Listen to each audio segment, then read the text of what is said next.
wanting to do was to be a paleontologist. And I used to dig things up around the yard. I remember that a neighbor had chickens and actually gave us one of his elderly chickens so that I could dissect and reconstruct it. I think my parents were probably delighted when I moved on to other pursuits, but as much as anything else, I just liked the costume. A lot of what I wanted to do was based around what I got to wear while doing it, and dinosaurs were all the rage. You know, I think a lot of children associate what they want to do when they grow up with, you know, what they get to wear. If you're going to be a fireman, you've got the cool suit. If you're going to be an astronaut, there's a cool suit for that. And I thought it'd be pretty cool if a nonprofit administrator got to wear cool suits too. And when I started at BPA, people used to tell me about Louise Mills and all of her fabulous gowns and the things that she used to do that made the experience really special. And that kind of inspired me. It's like, well, I can wear these fabulous things as a tribute to Louise and dress for the job that I want, not necessarily the job that I have. And in doing that, I kind of realized that they were the exact same thing. So I grew up in Altaloma, California, which is inland of Los Angeles, sort of tucked up in the San Gabriels. And at the time it was still very rural. It was all bridle trails. We had horses. You know, we had the corrals in our backyard and we used to ride all up into the foothills, all around. It was sort of one of the last cow towns before Southern California really boomed eastward. It was so much fun. You know, I was such a tomboy. My brother and I would have manure fights instead of snowball fights in the backyard. I mean, it was Southern California. You had to improvise. And just grew up with such a sense of independence and adventure because of it. You know, learning to care for horses, you know, not just ride them, not just have fun, but, you know, be responsible for another was a great experience.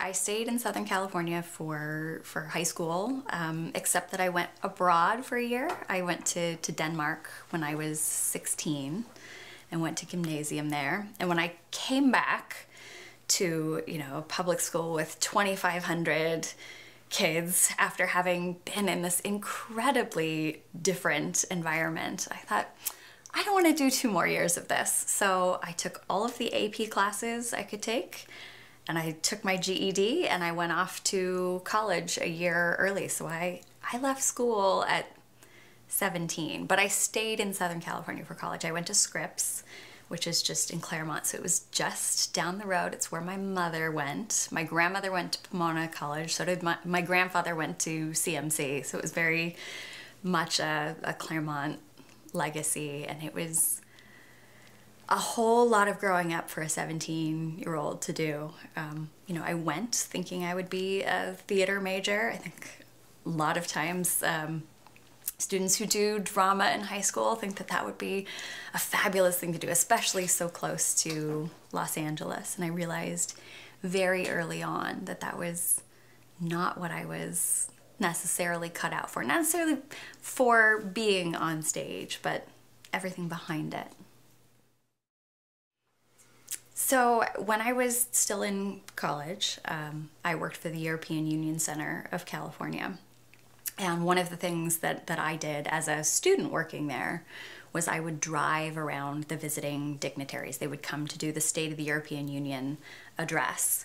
And as I was driving them around, I would also ask them for quotes for my senior thesis. So I would have direct sources. So I had, you know, the Supreme Allied Commander of NATO in the car. I had Lech Walesa in my car and Hugo Paumann. And so it was really great to have these direct interactions with people, and I really enjoyed the academic side of it, the political side of it. I went to work for the California Democratic Party. Thereafter, I learned a lot about fundraising. I was in the finance office there. And there's so much of the hosting and facilitating involved. I worked for Senator Boxer after that, and it was my job to, steer her in and out of events and help keep those moving on time in the same way that, you've got to get a show up. It was the same type of facilitation. I worked at Caltech in the alumni office, and all of these things, rooted in my young theater experience and then in politics, sort of converged in my later life at BPA. Theater and politics are very much alike in a lot of ways. We knew that we wanted to move to the Northwest after we were married for a while, and so we took a road trip actually on Memorial Day weekend in 2004. We were living in Pasadena at the time, had been looking for houses and wanted to settle down, and it was just crazy down there. And we drove up here, and we drove past this little house on the Molo Shore Drive that was just, in late May in full bloom. It was gorgeous. And we said, oh, that's just so cute. And we looked at the flyer and said, let's do it. And that was it. We put an offer on the house that weekend, and a month later, in the middle of it, we just dropped everything and moved up here. And an impulse buy has never taken me further in my life. I saw on Craigslist an expired ad for this position, and I sent an email, and then everything moved very quickly. After that, I had a couple of interviews, and so there I was at Starry Night going, okay, I wasn't sure I was ready. I'd better be ready now, because here was a room full of people so committed to something that meant so much to this community. And so in committing then, I made sure that I was going to follow through. I don't know that I've necessarily been tempted to be part of the production on stage. There have been lots of times where that's become the case. I've stepped in a couple of times. We've had actors that weren't able to make it. I get so much joy out of the experience that other people have. If I'm on stage, I'm not doing everything I can to make sure that everything is in place for them. So I get my 30 seconds of fame at the top of every show, and I love that. But what I get out of the experience is entirely different, and I don't think I could focus on it if I were elsewhere. I have heard so much about what other people love about BPA. I think that's really shaped my own ambition for the course of the organization. It's an evolution, and it is so exciting. So looking forward to the Buxton Center at Bainbridge Performing Arts is right now a huge, ambitious project. But it's more about what that's going to facilitate and mean for the community than the building itself. A place for connection and dialogue. Half of what we do is what happens on stage. Arguably, equally, if not more important, is everything that happens off stage. It's a place for people to talk about and react to what it is that they're experiencing. And so one of the biggest things that we're going to do, aside from more comfortable seats and all of those kinds of things, is have a lobby that is conducive to that, so that we can really emphasize what comes before and after the work. The educational theater experience is really important to me. Just on a personal level, it was so formative in my own experience. I was so shy as a child, and it wasn't until I was in a play that I started coming out of my shell a little bit. And then I had a lead in a play.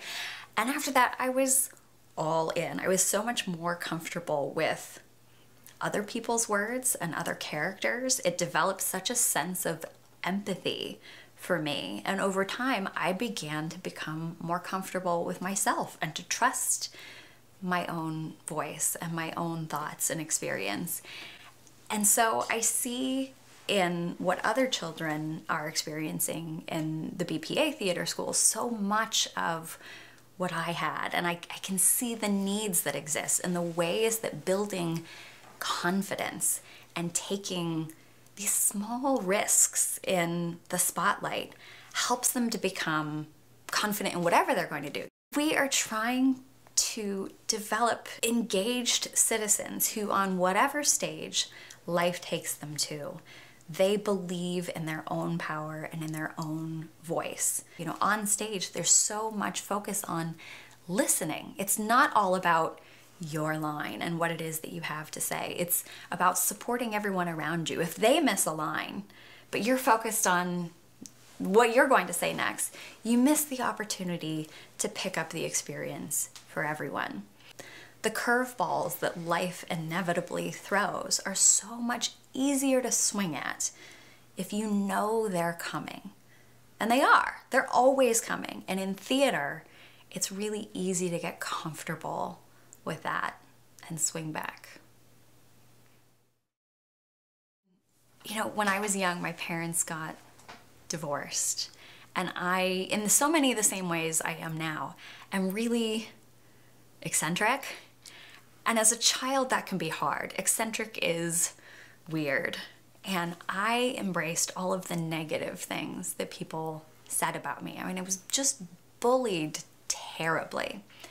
And that's how I came to see myself. And I was really not terribly pleasant in response. You know, I carried that weight and sort of swung it like a weapon.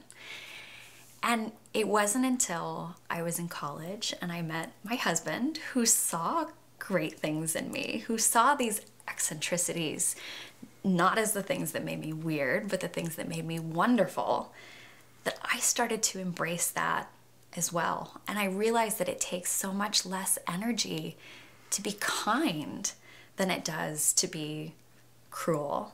You know, you really have to work at being unpleasant.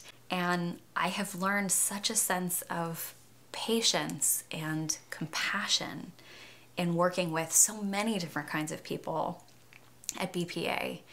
And, you know, this notion of being kind to others is probably the easiest way to be kind to yourself. And so if ever you can do something quietly that just makes it easier, then that's a thing worth doing. I am such a product of the power and influence of women. You know, my whole life has been shaped by women, those who have been kind, those who have challenged me, but I was raised primarily by my mother and my grandmother. I was taught mostly by women. I went to a women's college. Women have always been the ones to hire me. I see this as women embracing their village. And not just by, you know, promoting other women, but taking the power and the voice and the influence that you have and shaping your community with that in the most wonderful, positive ways. You know, we all possess the ability to affect the spaces around us, and that you choose to give to others in this is so inspirational. And I think it shows how important it is that women and girls look to what they can do to support, not to compete with one another. And if ever there were a stage to talk about how important that is, how valuable it is to the way that we think about community and what the ripples that Bainbridge Island could possibly have in the world, I think it's in how we treat and support and promote one another. You know, when we see what we love and admire about others, it's easier to see what we admire about ourselves. And sometimes that's the hardest thing to do. I have a really hard time with that. I'm an incredibly ordinary person who has the fortune and privilege to have had just extraordinary experiences, and the responsibility that comes with that to reflect that back is enormous. And so something like the Island Treasure Awards is an opportunity to reflect back into the community all of the goodness that I've been the recipient of.